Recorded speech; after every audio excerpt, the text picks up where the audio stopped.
সবাইকে অনেক শুভেচ্ছা আর ভালোবাসা জানিয়ে আজকে তোমাদের জন্য নিয়ে আসলাম একদম ছোটদের জন্য। খুব তারা মানে খুব সহজে একটা হোলির ছবি কী করে তোমরা আঁকবে দেখো। প্রথমে স্কেল দিয়ে এরকম তিনটে খোপ টেনে নিলাম স্কেলের ওপর নিচে লাইন দিয়ে। এবার আমরা হ্যাপি হোলি কথাটা লিখব। কী করে লিখছি দেখো, লাইন বাই লাইন কেমন করে লিখছি, কোন দাগটা আগে দিচ্ছি কোন দাগটা পরে দিচ্ছি। ভিডিওটা প্রথম থেকে শেষ পর্যন্ত দেখার জন্য অনুরোধ রইল। তোমরা যদি মন দিয়ে খুব ভালো করে দেখো তাহলে অনায়াসে এই লেটারগুলো তোমরা লিখতে পারবে এবং একটা হোলির ছবি তোমরা আঁকতে পারবে। এবার পি লিখলাম, ওয়াই লিখলাম। ওয়াইটা কেমন করে লিখলাম দেখো, পরপর হোলিটা একটু ডান দিক করে লিখলাম, তার কারণ হচ্ছে তোমার অনেকটা জায়গা রয়ে গেছে ওখানটায়। এই দিকে যখন ডান দিকে একটু জায়গা রয়েছে তাই বাদিকে আমরা একটু জায়গা ছেড়ে নিয়ে এইভাবে হোলি লিখলাম। এবার যেহেতু এটা 2024 চলছে তাই সালটা 2024। টুটা কেমন করে লিখছে একটু দেখে নাও। জিরোটা খুবই সোজা, মাঝখানটা আবার এরকম দাগ দিয়ে দেবে। এপাশে টুটাও তাই আগেরটা যেমন করে লিখেছি ঠিক সেমভাবেই লিখবে এবং সেম মাপের করার চেষ্টা করবে। ফোরটা একটু দেখো, এভাবে স্কোয়ারটা করে দিলাম, ভেতরে একটা খোপ টেনে দিলাম আর এখান দিয়ে আমরা ফোরের নিচের অংশটা এঁকে দিলাম। এভাবে পেন্সিল ড্রয়িংটা দেখে দেখে তোমরা করে নেবে। এবার উপর দিকে দুটো দাগ টেনে এবার পতাকার মতো এরকম ছোট ছোট রঙিন কাগজে ঝুলানো থাকে, ঝুলিয়ে দিলাম আর কি রঙিন কাগজ। সেটা এইভাবে ট্রায়াঙ্গেল করে করে এঁকে দেবে ত্রিভুজের মতো। এবার এক্সট্রা যে লাইনগুলো আছে সেই লাইনগুলোকে আমরা মুছে দিলাম, ইরেজ করে দিলাম। এবার আমরা দুটো বালতি আঁকবো। দেখো স্কেল দিয়ে প্রথমে এরকম একই মাপের দুটো দাগ টেনে নিলাম। এবার এইটা ওপরের অংশটা যা আঁকবো নিচের অংশটা সেম আঁকবো। এটাকে ইলিপস বলে, এটাকে বলা হয় ইলিপস। ওপরেও যা নিচেও তাই সেই সেম আমরা মাপ করে নিয়ে এবার বালতিটা আমরা আঁকছি। নিচের দুটো লাইন টেনে দিলাম, টেনে দিয়ে নিচের অংশটা এঁকে দিলাম। এবার দুপাশে দুটো খোপের মতো টেনে এবার হ্যান্ডেলটাকেও আমরা এঁকে দিলাম। বালতির যে হ্যান্ডেলটা সেটাও আঁকলাম। এই ওপরের লাইন দুটো আর কোনো দরকার নেই, এক্সট্রা লাইন দুটো আমরা মুছে দিলাম।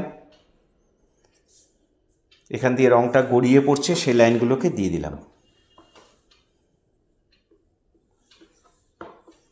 রঙটা গড়িয়ে পড়ছে, নিচেও পড়েছে সেটাও এঁকে দিলাম। এখানে কিছু রং দিয়ে দেবো আর কি, সেজন্য একটু বর্ডার লাইন টেনে দিলাম। রঙের ছিটা ছিটা রয়েছে অনেক জায়গায়, সেগুলোকে এঁকে দিলাম।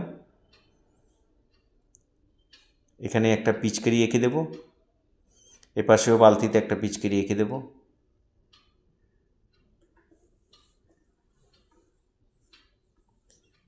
এবার আমরা টোটাল ছবিটাকে ব্ল্যাক পেন দিয়ে বর্ডার করে নিয়েছি। তোমরাও তাই বর্ডার করে নেবে, দেখতে ভালো লাগবে। বর্ডার করে নিলে দেখতে ভালো লাগবে, যেহেতু ছবিটা শুধু লাইন ড্রয়িংয়ের ওপর আছে। পুরোটা বর্ডার করে নিয়ে এবার আমরা এইখানে কারমাইন কালারটা দিচ্ছি। যেখানে যেখানে কারমাইন আমি দেবো ঠিক করেছি, তাই একটা কালার নিয়ে আমি সেখানে সেখানে সব জায়গায় চাপিয়ে দিলাম। তাহলে কী হবে, তাড়াতাড়ি কাজটা কমপ্লিট হয়ে যাবে। এবার আমরা কোবাল্ট ব্লু দিচ্ছি, কোবাল্ট ব্লুও যেখানে যেখানে দেবো সেম একভাবে ভরাট করে দিচ্ছি। সাদা সাদা যেন না থাকে, এটা একটু খেয়াল রাখবে। ভরাটটা যখন করবে দাগের বাইরে যেন না যায় আর সাদা সাদা যেন না থাকে। এবার ভিরিডিয়ান যেটা ডিপ গ্রিন যেটা, সেটাকে আমরা করছি, যেখানে যেখানে করব ঠিক সেমভাবে ভরাট করে দিচ্ছি। দেখো কোনো জায়গায় যেন হোয়াইট না থাকে আর দাগের বাইরে যেন না যায়। এভাবে আমরা সমস্ত জিনিসটাকেই কালার দিয়ে ভরাট করব। এখানে ডিপিওলো দিয়ে দিলাম, এখানেও তাই। এখানে আমরা একটা পার্পেল কালার দিয়ে করছি। আর পতাকাটার যে ছোট ছোট করে এঁকেছি ওগুলো দেখো, এদিকে যা কালার ওইদিকে সেম কালার করে দেবে, তাহলে দেখতে ভালো লাগবে। এটা অরেঞ্জ দিয়ে আমরা এইচটা ভরাট করব। এখানে হোলির আইটাকেও করে দিলাম। এটা একটু ডিপ অরেঞ্জ দিয়ে করে দেবে। এখানে কোবাল্ট ব্লু। ভরাটটা যার যত ভালো হবে তার ছবি তত বেশি সুন্দর লাগবে। এখানে কোবাল্ট ব্লু কালারটা আমরা আবার বালতিতেও দিয়ে দিচ্ছি, মানে বালতির রঙটাও কোবাল্ট ব্লু, সেটা করে দিচ্ছি। একটু ফাঁকা রেখে দিয়েছি, ওই জায়গাটার মধ্যে আমরা হোয়াইট কালার দিয়ে একটু ঘষে দেবো, একটু মিলিয়ে দেবো, তাহলে দেখতে ভালো লাগবে। এই টুটাকে আমরা কারমাইন দিয়ে লিখলাম, ডিপ লাল যেটা ক্রিমসন বা কারমাইন, সেই লালটা দিয়ে আবার আমরা বালতিতেও করে দিচ্ছি। এখানে একটু ফাঁকা রাখবো, পরে আমরা হোয়াইট দিয়ে মিলিয়ে দেবো।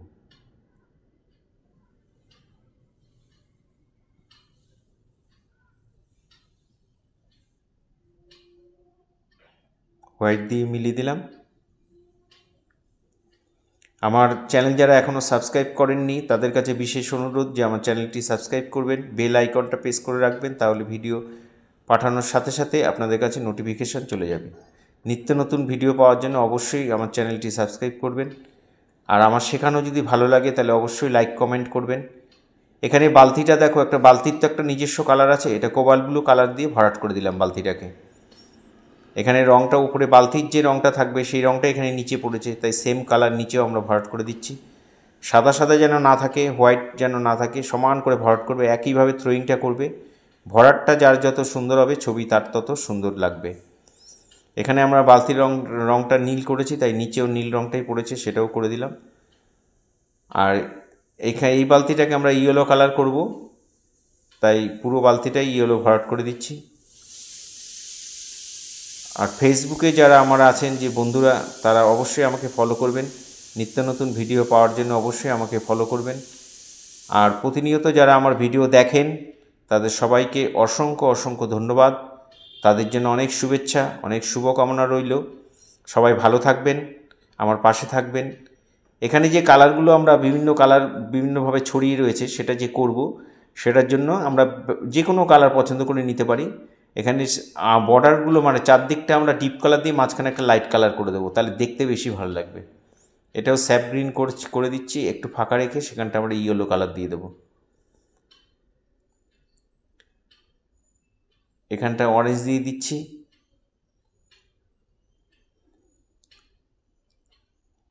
আমার শেখানো যদি ভালো লাগে তাহলে অবশ্যই তোমরা কমেন্ট করবে, তোমরা আমার পাশে থাকবে, আমার ভিডিও দেখে দেখে অবশ্যই বাড়িতে করবে, তাহলে অনায়াসে তোমরা আঁকা শিখে যাবে। সবাই খুব ভালো থাকবে।